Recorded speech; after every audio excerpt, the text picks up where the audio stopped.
আমরা যখন কর্তব্যকর্মে অবহেলা দেখাই, কোনো দায়িত্বকে নিষ্ঠার সঙ্গে গ্রহণ করি না, ঠিক তখনই অকৃতকার্যতা ধেয়ে আসে। যে অনেক কিছু একসঙ্গে আরম্ভ করে, সে কিছুই শেষ করতে পারে না। আইন ইঁদুর মারা কলের মতো।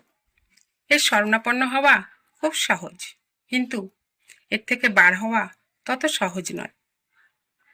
নিজেকে উচ্চ এবং অন্যকে তুচ্ছ মনে করার নামই অহমিকা। অপর ব্যক্তির কোলে পিঠে চড়ে অগ্রসর হওয়ার কোনো মাহাত্ম্য নাই, কারণ চলার শক্তি লাভই যথার্থ লাভ। অগ্রসর হওয়া মাত্র কোনো লাভ নয়।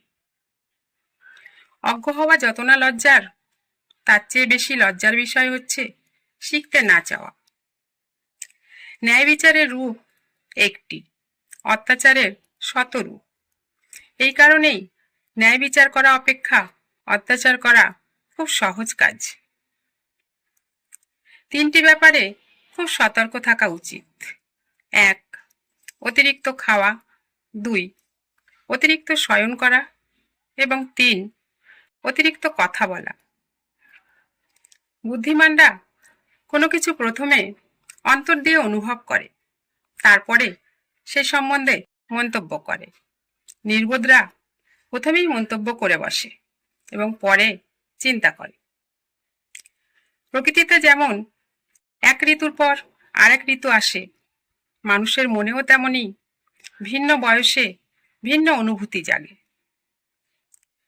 নিকৃষ্ট জীবের অপেক্ষা উৎকৃষ্ট জীবের অনুভূতি প্রখর, ঠিক তেমনি নিকৃষ্ট মানুষের চেয়ে উৎকৃষ্ট মানুষের অনুভূতি তীক্ষ্ণ।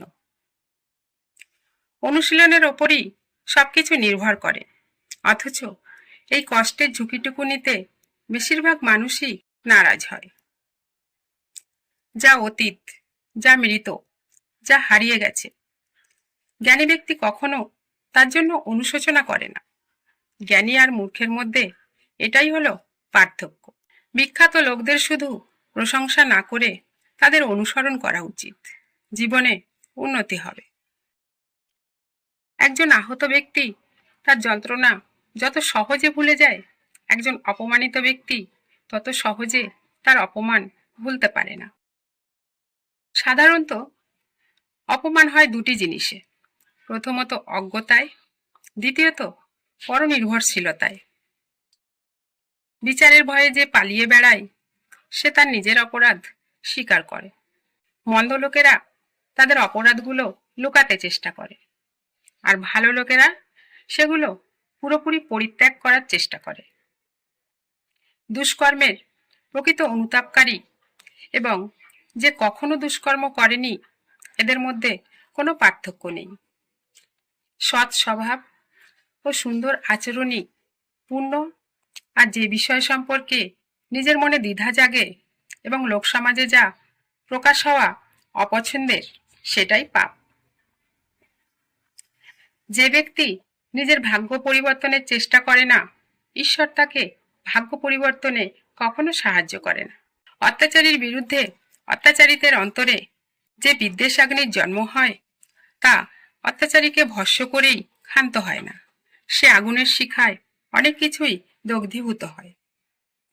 অন্যায়কারী তার দুষ্কর্মের রশিতে বাধা পড়বেই, এবং একদিন না একদিন তাকে কৃতকর্মের ফল ভোগ করতেই হবে।